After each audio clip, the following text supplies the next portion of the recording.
All right, welcome to Cybertruck 1. We are going to do a little test here. We're going to drive from, I'm doing a little ski trip. We're going to be driving from Boulder, Colorado up to Steamboat, as you can see here, taking I-70 most of the way. We have, let's see, 325 miles of range, and we have approximately 165 miles to drive. However, the only thing that's defined here a little bit better is this is 325 miles. In all actuality, this car has 20-inch tires. It's probably getting closer to, I think, 310, something like that. I was told that Tesla automatically recalibrates your range when they know you have the larger tires. This doesn't seem to be the case here. I'm not even fully charged. I could get another 5 miles if we topped it off here. But the fact of the matter is, my guess is my range is showing a little higher because I do mostly city driving around here. I'm here in Boulder 95% of the time. Maybe shoot off to the airport, maybe shoot to Denver once in a while. But for the most part, doing under 50 miles an hour, city driving. And so my range is probably vastly better than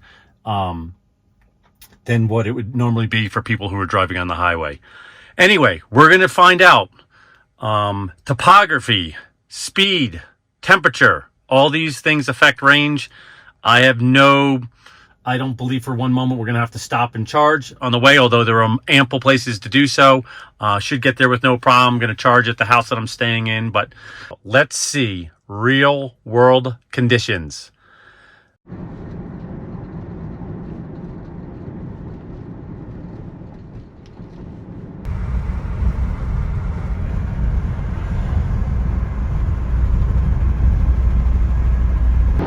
All right, we're just getting up into the mountains here. We're on I-70, probably got on I-70 from Golden about 10 or 15 minutes ago.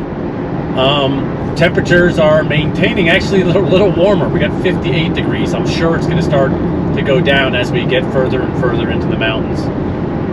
It says I have 273 miles left of range.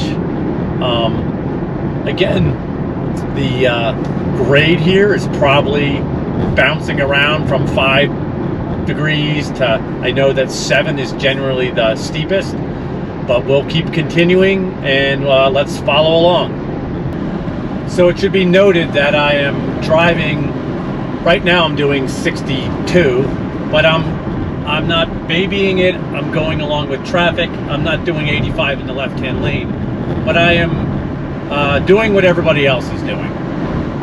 So I'm not trying to, what is it called, hyper milling, where I'm saving every ounce of power. This is just your regular drive out to the mountains.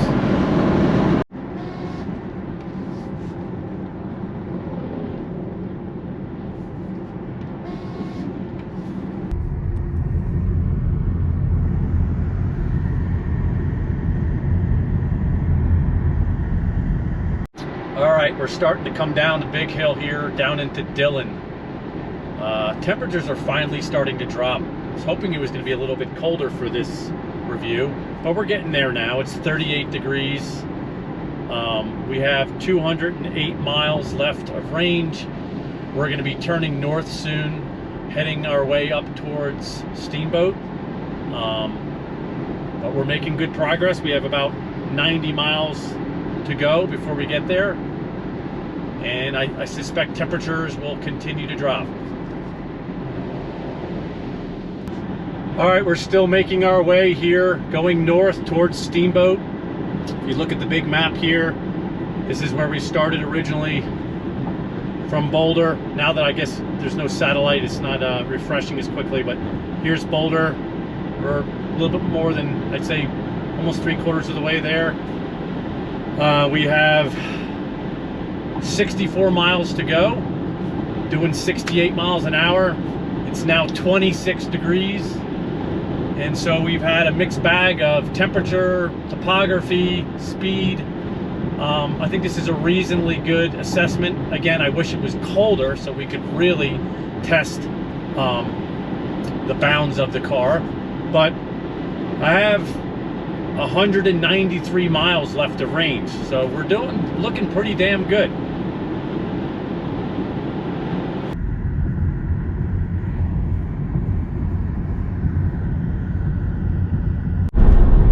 Okay, we haven't driven that much further, but we have 58 miles to go still. But temperature is dropping. We're now down to 23 degrees. So we're gonna do a good chunk. We're gonna do 60 miles of the trip in below freezing temperatures.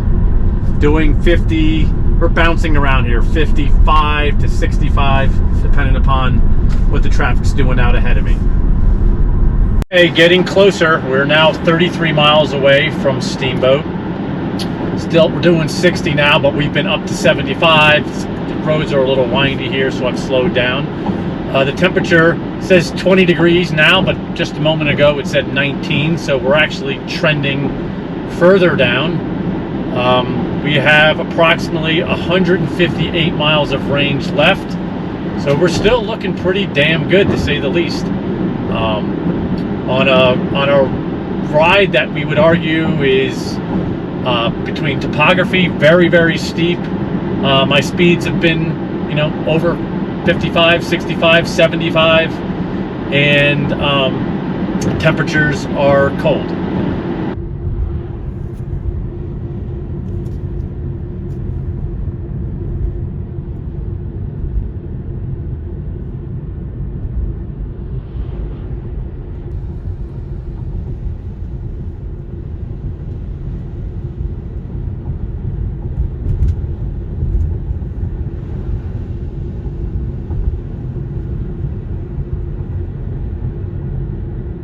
Speed limit, 75 miles an hour.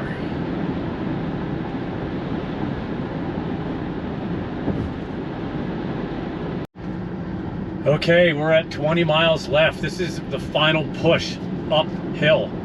We're gonna get through this mountain range. Forgive me for not knowing the name of it until we get over it. It says here, Rabbit Ears Pass. You can see the snow is piling up. Temperature actually has warmed up a little bit.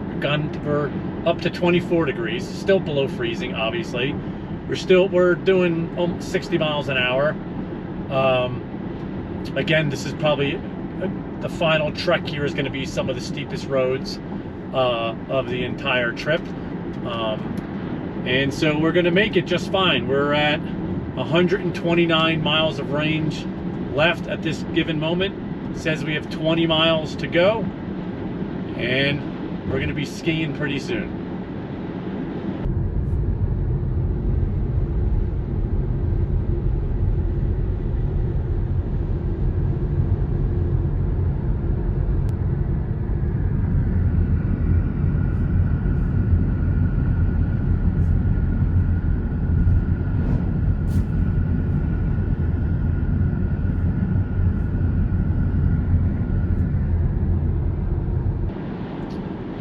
Pulling into Steamboat.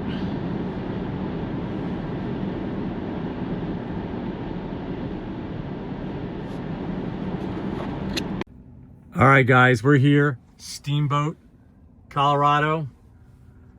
It's now 37 degrees. We have 121 miles of range left, and we're here. We've done it. Mountains are going to be a little slow on the uptake of the GPS, but we've made it. All right, so you hear a lot of things on the internet and on the news suggesting that electric cars really can't handle cold temperatures or hills or driving fast. Well, this isn't the worst case scenario, but considering all different places in America, I suggest this trip is pretty more rigorous than most people are going to deal with on a regular basis. And let's see what happened. We started with 325 miles. We deducted the 165 miles for the trip, and then we added 121 miles of unused range. That comes to a total of 281 miles of total range. This is going 60, 70 miles an hour. This is driving in below freezing temperatures, and this is driving up really steep hills in one of the steepest and mountainous areas of the country.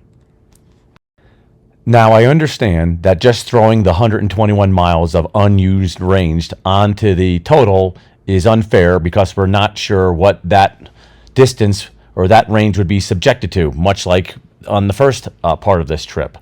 That being said, it still shows you the capability of this vehicle. And it doesn't even show, or we haven't used the abilities of the supercharging stations all across the country.